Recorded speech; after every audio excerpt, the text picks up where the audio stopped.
By setting up a new Apache NiFi environment, the first and most important question is whether to run it standalone or in a cluster. Then, of course, which hardware is required and what software need to be pre-installed. We will work through this topic for being able to set up a system that will satisfy the estimated workload. Thereby, we will pay attention to why and how Apache NiFi makes usage of certain system resources. Towards the end of this clip, we will further discuss general sizing recommendations. Apparently, the first thing you need is a machine or a cluster, whether physically or virtually, for example on the cloud. As the operating system, you can choose between Windows, Linux, Unix or Mac. The machine or nodes in the cluster need to have installed at least Java version 8. The user interface of Apache NiFi you can then access by using one of these browsers, Microsoft Edge, Firefox, Chrome, or Safari in case of Mac. Let's now take a look at the most critical system resources used by Apache NiFi and for what they are primarily demanded. This helps you in sizing your individual environment. However, at this point should be noted that the usage of the following characteristics highly depends on the nature of the processing in the flow, including the settings. First, the CPU. The flow controller can therefore be given a configuration value indicating the overall number of allocated threads. Processors are written to return the thread as soon as they are done executing a task. You can assign multiple threads to one processor. The disks, including the input-output operations, greatly affect the throughput or latency of a data flow. It is generally recommended to use different disks or volumes for the three repositories, as the division of I/O load across multiple disks can result in significant performance gains. Of course, solid-state drives are superior than traditional hard drives.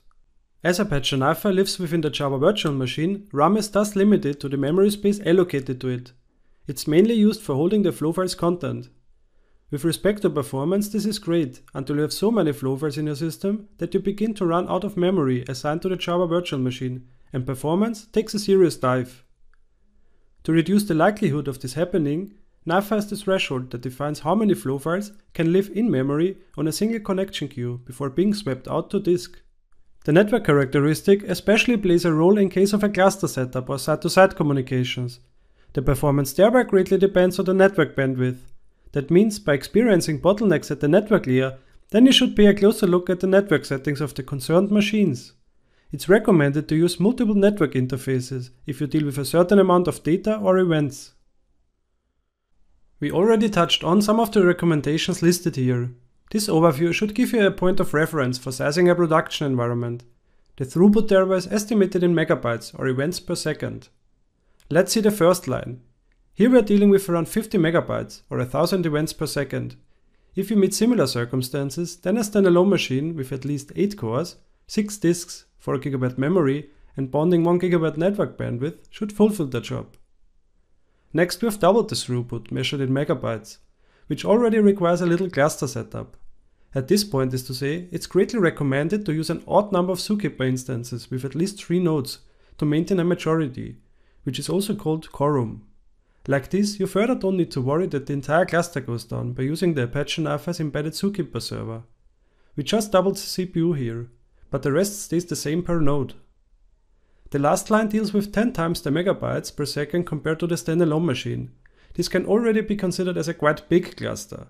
The nodes should in this case be equipped with around 24 cores, 12 disks, 16 GB memory and 10 GB bandwidth.